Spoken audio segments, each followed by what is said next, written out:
Bismillahirrahmanirrahim. Assalamualaikum warahmatullahi wabarakatuh.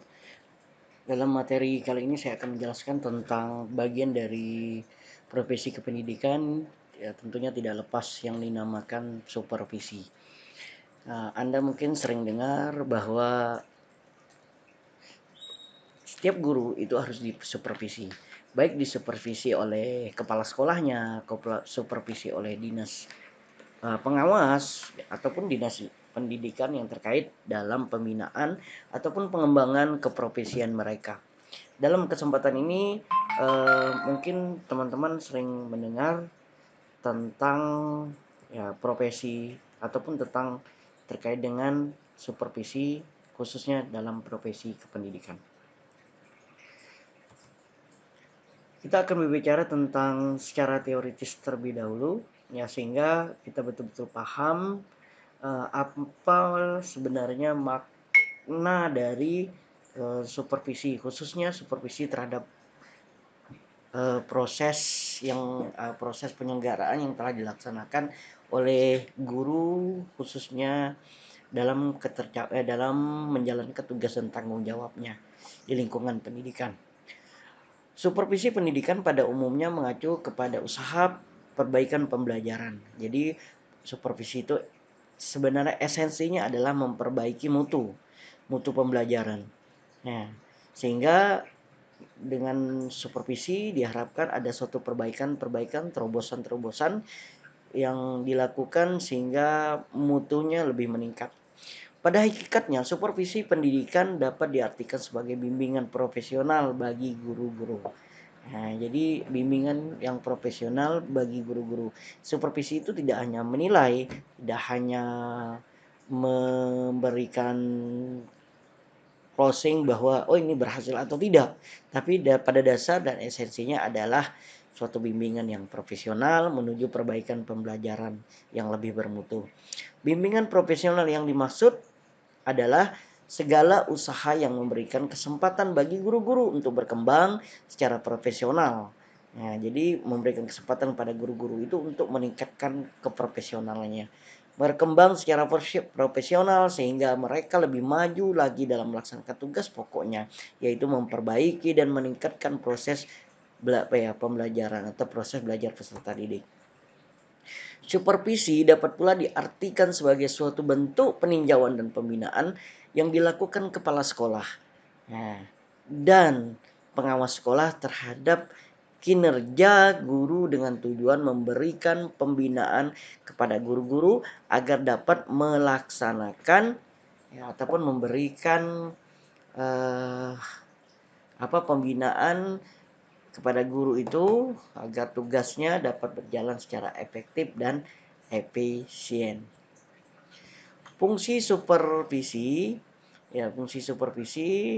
ya secara umum merupakan salah satu mekanisme untuk meningkatkan kemampuan profesional dalam upaya mewujudkan proses belajar peserta didik yang lebih baik melalui pembelajaran yang lebih baik pula. Ya, tentunya dalam konteks ini secara umum ya lagi-lagi tadi pengembangan mutu, wujudkan pembelajaran yang lebih baik, meningkatkan kemampuan profesional.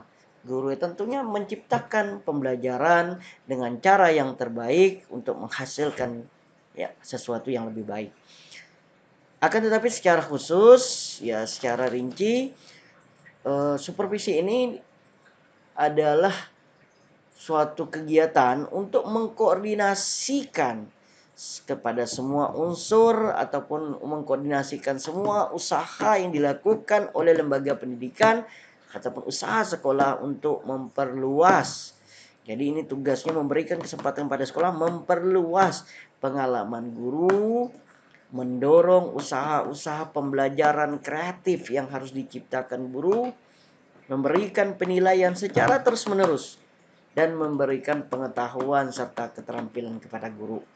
Jadi supervisi ini tidak harus, tadi sudah saya sampaikan, tidak harus menilai, tapi memperluas agar pengalaman guru itu lebih banyak, diminta dirangsang untuk mengikuti kegiatan pelatihan, seminar dan lain-lain ya, ataupun kegiatan diklat dan sebagainya, Agar apa? Guru lebih berpengalaman. Sehingga dengan pengalaman itu dia dapat menunjukkan usaha-usaha proses pembelajaran yang kreatif, memberikan penilaian secara terus-menerus dan memberikan pengetahuan serta keterampilan kepada guru. Tujuan supervisi itu ya sebenarnya kurang lebih dengan fungsi dalam kategori dalam konteks ini ya tentunya tujuannya adalah meningkatkan kualitas mengajar guru di kelas yang pada gilirannya adalah untuk meningkatkan kualitas belajar peserta didik, bukan saja memperbaiki kemampuan mengajarnya, tetapi juga mengembangkan potensi kualitas. Potensi kualitas guru gitu. Teknik supervisi pendidikan. Nah, ini teknik supervisi yang biasa dilakukan, yaitu pertama kunjungan kelas. Biasanya Anda waktu jadi siswa, guru mengajar ada dari pengawas sekolah kan. Biasa ada dari pihak sekolah duduk di belakang menilai. Nah, begini halnya nanti ketika Anda jadi guru ada proses supervisinya.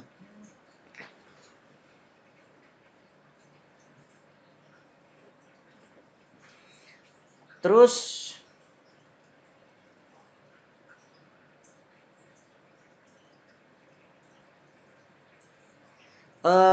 teknik-teknik yang lain ya pertemuan pribadi,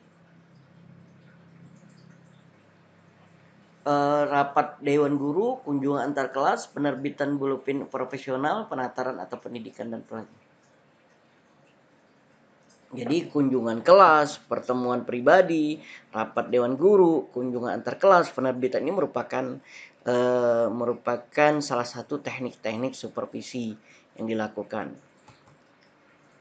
Nah, ini prosedur supervisi. Jadi teknik supervisi ini kunjung kelas, pertemuan pribadi, rapat dewan guru, kunjungan antar kelas, penerbitan buletin. Maksudnya di sini kunjung kelas, pertemuan pribadi ini maksudnya secara individu, wawancara ya, wawancara. Terus rapat dewan guru apa-apa yang mesti harus dilakukan. Kunjungan antar kelas dari kelas yang satu, setelah di satu antar kelas yang kedua. Nah, terus penerbitan buletin profesional. Buletin profesional itu adalah salah satu referensi yang harus dilakukan ataupun update ilmu terbaru yang harus dipatuhi, perkembangan teknologi, perkembangan kurikulum, perkembangan apa yang mesti tren yang harus dilakukan. Buletin penataran, nah ini diklat dan pelatihan.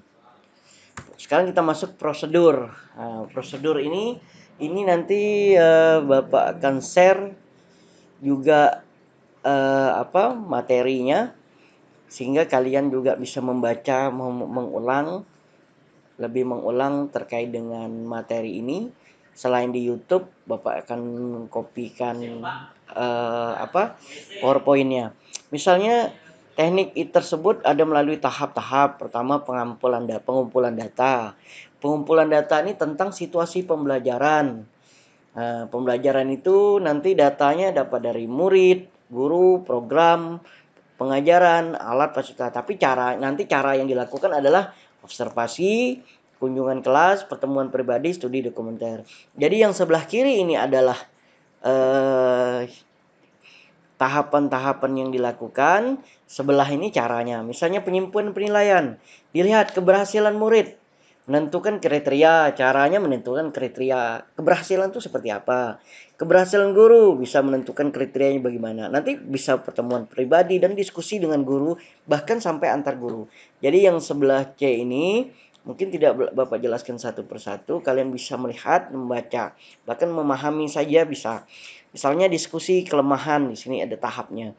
Tentang penampilan guru di depan kelas. Jadi diskusi apa sih kekurangan, apa sih kelemahan. Ya nanti caranya sebelah ini.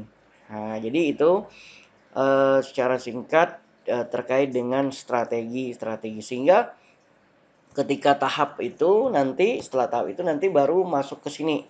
Hasil pemecahan masalah ini, perbaikan dan pengembangan kegiatan pembelajaran identifikasi masalah kegiatan, dialog profesional, dan pengkajian ide-ide baru sehingga hasil pemecahan masalah dapat ditemukan. Ada supervisornya, ini SS ini dialog dengan supervisor, ini guru, ini supervisor dengan supervisor, supervisor dengan guru, guru atau guru. Dialog apa sih menjadi kekurangan, apa sih menjadi kelemahan. Ya, kelemahan dari proses supervisi tersebut. Jadi ini nanti video sama materinya juga saya share. Kalian harus juga mengenal bahwa ternyata ada supervisi di sekolah yang mesti harus yang menjadi bagian dalam proses pendidikan. Sekian video singkat ini tentang supervisi pendidikan. Nanti kita akan sambung dengan materi berikutnya.